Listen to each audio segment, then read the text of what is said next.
The MCU is in trouble. I know you've probably seen that headline everywhere over the last year, from clickbait YouTubers to bad faith articles, but this is the first time it's genuinely been in danger in my opinion. This is all because of Disney CEO Bob Iger, who took it upon himself to try and quote-unquote fix Marvel. It's no secret that the multiverse saga has been filled with a lot of projects after Disney forced them to rush out as many as possible with tight deadlines and bloated budgets. Now, in an attempt to prevent that from happening, instead of, just giving them more time to make consistently great movies like they've done in the past, Iger's idea is to stop taking chances altogether. According to a rumor from trusted source Daniel RPK, Marvel is cutting costs, and that means Eternals 2, which was secretly in the works, is now on hold. Feige wanted the sequel to be made, but Iger does not, as he thinks it's a sure flop. This also means no Ant-Man 4 or Captain Marvel 3. He now wants them to focus on sure hits and take less risks.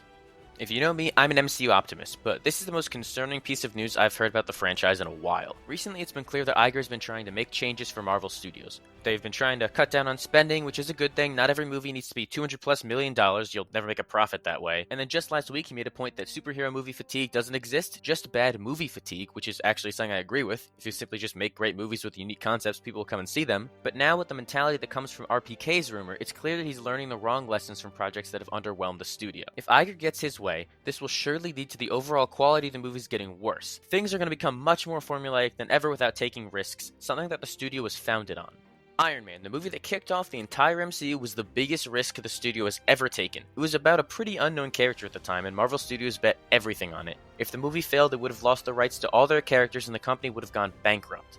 But thankfully, it was a huge success and transformed the entire film industry as we know it. The Guardians of the Galaxy movies would never exist with this mindset. They were a team of entirely unknown comic characters to where I didn't even know about them before the movie, and now they've become household names with 3 hugely successful films, all because Marvel took a risk and banked on good storytelling to draw audiences into theaters. With Iger's new outlook, we would have never gotten a movie like Iron Man or Guardians of the Galaxy today. Honestly, I shouldn't have expected anything better from the guy who didn't think writers were being realistic, asking for fair treatment and a living wage, but it's still really disappointing to see Disney force this new method of filmmaking onto the studio, which is only going to hurt the brand further. Look at what would happen with Thor: The Dark World. A commercial success, but a critical failure. It's a film that is still widely considered as Marvel's worst, and what did they do? They reinvented the character by taking him in a bold new direction, resulting in Thor: Ragnarok. The most comic booky MCU movie to date that is a complete risk. Thor became interesting again because they didn't give up on the character. They just saw it wasn't working, they stopped doing that, and they rebuilt him from the ground up. Obviously, yeah, it's a business first and foremost, I get that, but this is an artist industry. You have to have the confidence in storytellers to tell a compelling story and give them enough time to do that. I think it would be a huge mistake for Marvel to just completely abandon characters like the Eternals, Captain Marvel, and Ant-Man. They all have a lot to offer, and even if their movies weren't as successful, that doesn't mean you should just give up. There's still room for storytelling, and there's still ways you can reinvent them, or do things differently, or market it better, or something. It doesn't make sense to just completely throw them away, especially with how popular some of them are. I'm an Eternals defender. I love that movie and truly think it's one of the best comic book films out there. It ended on a massive cliffhanger that's just not going to get resolved now. Even if they wanted to do something different in a potential sequel and get casual audiences back on board with the films, are they just not allowed to? There's so much potential for these characters, but now that Iger has outlawed it, are we just never going to see them again? What about Captain Marvel, their most popular female superhero who just had a great movie? How is it fair that she doesn't get a sequel despite her trilogy being incomplete? The Marvels might have underperformed, but the main reason it did is due to the writers and actors strike. A certain greedy Disney CEO who will never have to work a day in his life again hates his employees and let the strikes go on way longer than they had to, not letting them properly promote the movie. Now that it's on streaming, The Marvels has been doing huge numbers and people are finally realizing how good the film is. But I guess now there's no follow-up for that or closure on getting Monica back from the other universe because Big Bob over here is too scared to take risks anymore. When Marvel isn't allowed to take risks, it means more boring and expected choices that the audiences are already familiar with. To keep a franchise going strong, you have to do things differently. Relying on the same tired ideas is going to get old fast. There's a reason why Phase 2 is largely considered one of the weakest of the saga, because despite having some bangers in there, it's the era where Marvel was following a formula. On the other hand, Phase 3 is often looked at as the best because they're able to make more exciting choices and take things in new directions. We're going to see a lot less unique and interesting stories if they can't take a risk on bold new ideas. Say what you will about Phase 4, but it's my personal favorite phase of the MCU because of the variety. You can go from a sitcom parody thriller starring a dead robot and grieving witch, to a film exploring the dynamic between a family that fell apart through the eyes of martial arts and Chinese culture. Neither of those projects would have happened in this new format because either the idea is too risky or the characters are too unknown. People have often said that the MCU should have ended after Endgame, which is a take I'm completely against, because since Endgame there have been new concepts, new movies, new characters. It's been so different from what Marvel used to be that I think some people have turned against it because it's not what they remembered, but I think it's been working out because we're seeing so many new ideas come to the screen that would have never been touched on before. The amount of variety we're getting is really exciting because it means not everything is the same, and you have different genres and different characters, and I think that is what makes the MCU at its strongest right now. If you're a fan of C-list characters, you can say goodbye to them ever getting a spotlight again in the MCU. Characters like Moon Knight, Shang-Chi, Echo, even Doctor Strange were unknown to the general audience, and now they've become household names because Marvel took a risk. If they can't take chances on new characters with good stories, we're going to be stuck seeing the same people over and over again. A common complaint about the modern MCU is that there are too many characters and we go way too long without seeing them. If Iger gets it his way, we're not going to see most of them for a long time since they won't be allowed follow-up projects due to them being considered a gamble. Don't get me wrong, I love Spider-Man, X-Men, and the Fantastic Four, but I don't only want to see them in the MCU from now on.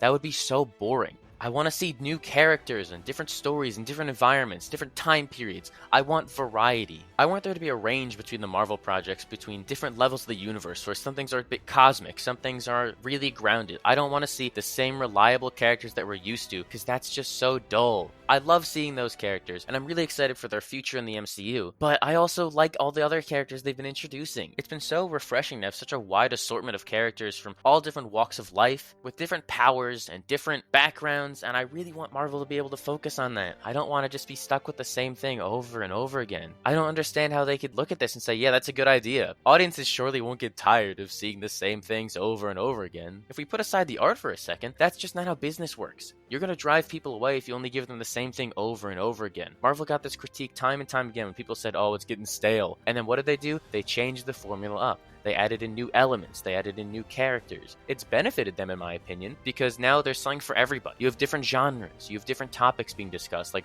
deep dives on mental health. And I don't think we'd get stuff like that under this new mentality. I don't want the MCU to become boring and predictable. I like it to be exciting, and you never know what's going to come next. And trust me, it wouldn't just be characters either. We'd also be losing exciting directors with creative visions for these projects. People like James Gunn, Ryan Coogler, Chloe Zhao, they wouldn't be allowed to helm projects because their visions would be deemed too risky. They had actual ideas for these characters and wanted to do something the audience hadn't seen yet and brought a sense of style to their films which made them stand out amongst other superhero movies. Without that, we'd be stuck with journeyman directors who are there to direct and add nothing unique to the projects. Doesn't that sound lame to you? I'd much rather take a risk on a first-time director with a unique creative vision like Giacchino and get a fresh project like Werewolf by Night than have someone who doesn't bring anything special to the table. Marvel's been criticized for not being very director-friendly, but recently it seemed like they had been giving them more creative control than ever. James Gunn got to do whatever he wanted with Volume 3, and Chloe Zhao took the Eternals in a brand new direction. Even Taika Waititi was allowed to go off the rails with Love and Thunder, which may have backfired a bit, but I'd take that messy movie any day over a film with no life that follows a tired formula. I will always respect a film for trying to do something new and taking a risk than just doing the same old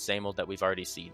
This also means that we're going to start seeing less diverse characters in the lead, which is a huge mistake. Iger caving into toxic fan backlash and potentially not allowing movies with women and people of color in the lead anymore would be really sad to see. I really could not care less what anyone else has to say about it. I think it's really cool how some people have been able to see themselves in these characters, and it's no longer restricted to the same white guys every time. That just gets boring quickly. It's so much more interesting to me to see different voices and cultures being represented, and shows the world outside your window much better with these perspectives being highlighted. There was a dark period of time in comic book movies when studio executives weren't willing to give female-led movies a chance because a few very bad movies bombed decades ago. Then Wonder Woman and Captain Marvel proved them wrong and showed audience interest was there. I don't want to go back to a time where the MCU is only showing the same kind of people. That just doesn't interest me. I don't know how it could for some people out there who only want to see the same people. I want to see new things that I don't see every day. I want to see new characters who have different perspectives as me and show me different walks of life that I wouldn't see any other way. It can create some really compelling stories, and that's what it's all about at the end of the day. I want good movies with good stories. And completely banning them because they might be deemed a risk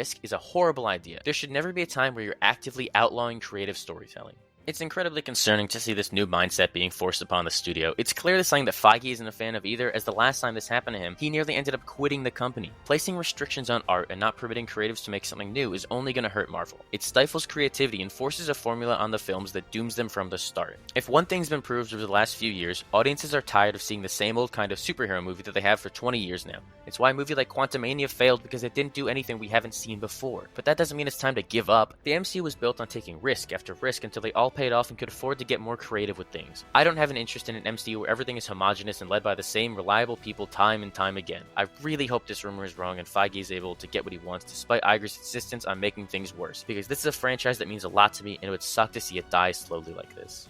Thank you all for watching and listening to me rant. If you want to see more stuff like this, make sure to like the video and subscribe. Let me know what you think about it in the comments below, or just feel free to vent about how bad an idea this is. All I want to see are good movies and TV shows. Why do greedy studio executives have to get in the way? How hard is it to make a good movie? Why does Disney have to be so annoying and force all these restrictions on them? I'm so tired of this discourse.